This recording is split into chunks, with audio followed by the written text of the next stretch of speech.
Good afternoon from the garden and welcome to today's video, which is about pears. We have 3 varieties in the garden that are currently fruiting and I want to tell you all about them. The first one is the pear that you can see here behind me, and it is a tree that was already on the property when we bought our garden in 2015, but it was winter then and we didn't know what variety it was. So we had to wait till September when the pears were ripe and we finally found out. And we discovered that it is Conference, which is nothing rare here. It's actually probably the most commercially grown variety in the Netherlands. But it is popular for a good reason and I'm happy that we have it in our garden.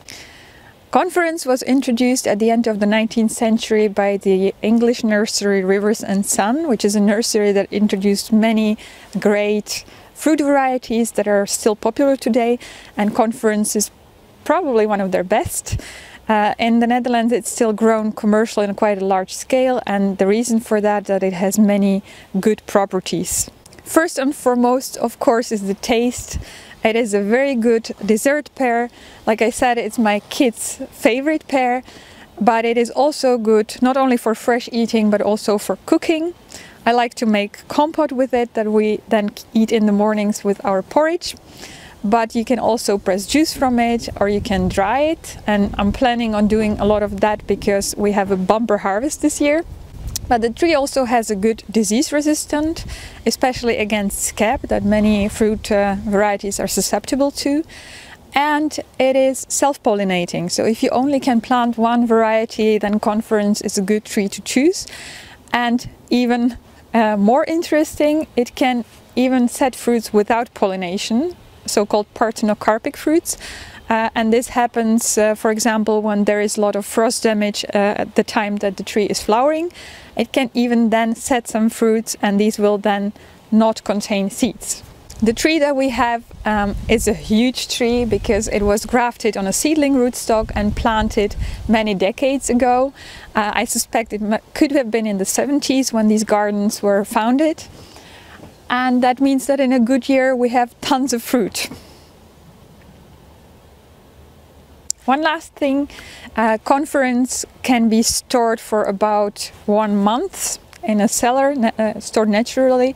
So we'll try to pick some fruits and store the best ones. For that you need to pick them before they're completely ripe. And now let's head over to our second pear tree, which is on the other side of the garden. This is an even older variety, one that was introduced at the end of the 18th century, and it's called Williams, or more exactly Williams Bon Chrétien. In the States it's known under the name Bartlett, and it's used commercially for canning.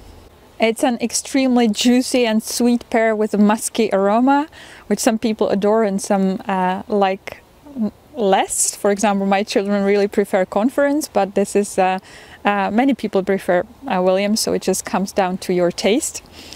It is a pear that ripens earlier, at the end of August normally, and you can't store it as long as Conference, so you really have to watch it for ripeness and then eat it as soon as it is ripe. This tree too was planted by previous tenants, but it's not as old as the Conference. It's much smaller and probably also on a more dwarfing rootstock, so I don't expect it to get that huge. But I hate the way it has been pruned, so I'm now trying to correct the shape, and that's also the reason that there are not that many fruits on the tree this year.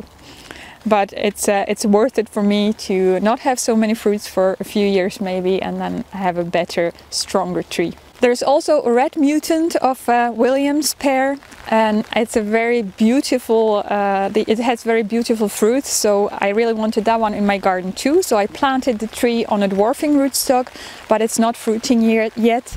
I'm hoping for first fruits next year. Last important thing to mention is that Williams is not a self-pollinating variety. So you need a pollinator, and one of the pears that are varieties that is good for this is Conference. So you can plant these together for good pollination. The last pear that I want to tell you about is one that we grow in our backyard. So I picked these pears there. You can see their shape is very different from the elongated conference. They're much more squatty. I like the pretty bronze color of the ripe fruits.